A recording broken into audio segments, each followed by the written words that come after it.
Depression দুশ্চিন্তা থেকে মুক্তির উপায় কি? ডিপ্রেশন এবং দুশ্চিন্তা এখন ঘরে ঘরে। যত বেশি সম্পদ, যত বেশি মানুষের দিনকাল ভালো, তত বেশি মানুষের মধ্যে দুশ্চিন্তা, ডিপ্রেশন বেশি। তো এই দুশ্চিন্তা এবং ডিপ্রেশন এটা থেকে মুক্তি লাভের জন্য আমাদের যে কাজগুলো করতে হবে তার ভিতরে 1 নম্বর হলো 5 ওয়াক্ত নামাজ যথাযথভাবে সুন্দরভাবে আদায় করতে হবে, খুব লম্বা সময় নিয়ে, ধীরে ধীরে। দ্বিতীয়ত, আপনি বেশি বেশি করে কোরআনে কারিমের অর্থ সহকারে তিলাওয়াত করবেন। এটি দুশ্চিন্তা থেকে মুক্তি লাভের জন্য অন্যতম কারণ। বিশেষ করে সূরা ইউসুফ সম্পর্কে আমাকে বলেছেন, এটা অর্থ সহকারে বুঝে পড়লে, মহব্বতের সাথে পড়লে, তাজবিদের সাথে সুন্দরভাবে পড়লে ইনশাআল্লাহ দুশ্চিন্তা থেকে মানুষ বাঁচতে পারে। তৃতীয়ত, দুরুদের আমল। এ সম্পর্কে হাদিসে পরিষ্কারভাবে আমাদেরকে নবী সাল্লাল্লাহু আলাইহি ওয়াসাল্লাম নির্দেশনা দিয়েছেন যে নিয়মিত যদি কেউ দুরুদ পড়ে, সবসময় দুরুদ পড়ে, তো আল্লাহ তাআলা তাকে দুশ্চিন্তা মুক্ত করেন। আরেকটা হলো ইস্তেগফার।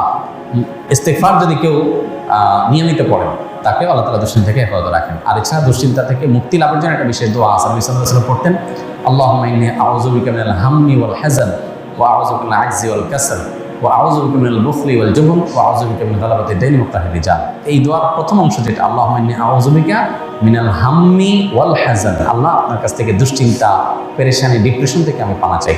এটা বিশেষ করে পাঠ করবেন।